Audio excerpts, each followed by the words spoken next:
अस्सलाम वालेकुम वरहमतुल्लाहि वबरकातुहू। फुटबॉल की बातें हो रही हैं, तो मैंने सोचा कुछ ज़रा फुटबॉल से हट के कुछ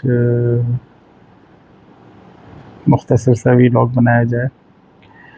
तो आज हम पित्ते के ऑपरेशन के बारे में बात करेंगे। हमने एक प्रोग्राम में थायराइड के ऑपरेशन की बात की थी और उसकी कॉम्प्लिकेशंस की। तो आज हम पित्ते का जो ऑपरेशन होता है गॉल ब्लैडर का, उसके बारे में बात करेंगे।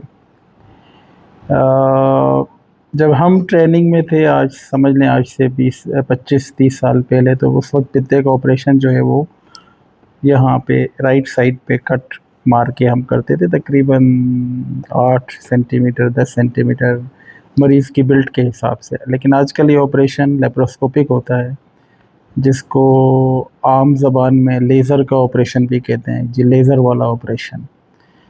बेसिकली ये लेप्रोस्कोपिक सर्जरी होती है। लेप्रोस्कोपिक सर्जरी में क्या होता है कि वो हम पेट में 4 छोटे छोटे ½ सेंटीमीटर या 1 सेंटीमीटर तक के इंसिशंस देते हैं, और उसके ज़रिए एक इंसिशन के ज़रिए कैमरा अंदर डालते हैं, और बाकी जो इंसिशंस होते हैं उसके ज़रिए लंबे इंस्ट्रूमेंट्स होते हैं, वो उनके ज़रिए गॉल ब्लैडर को हम डिसेक्ट करते हैं और उसको फिर नाफ से या कभी ऊपर वाले इंसिशन से निकाल लेते हैं। तो इसको हम लेप्रोस्कोपिक कोलिसिस्टेक्टोमी कहते हैं, यानी गॉल ब्लैडर का निकालना लेज़र के ज़रिए या छोटे सुराखों के ज़रिए गॉल ब्लैडर का निकालना।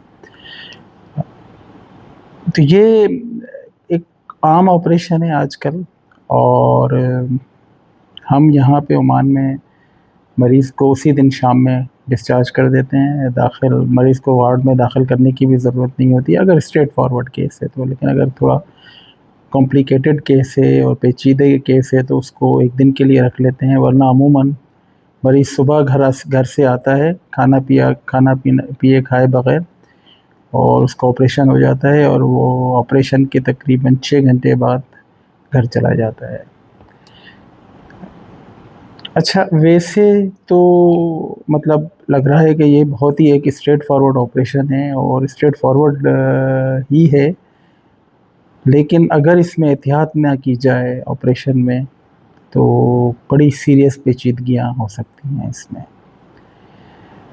तो जिस तरह ड्राइविंग के उसूल होते हैं कि जी आपने गाड़ी किस तरह ड्राइव करनी है, इसी तरह इस ऑपरेशन के भी कुछ बुनियादी उसूल होते हैं जो हमने उन उसूलों को फॉलो करना होता है।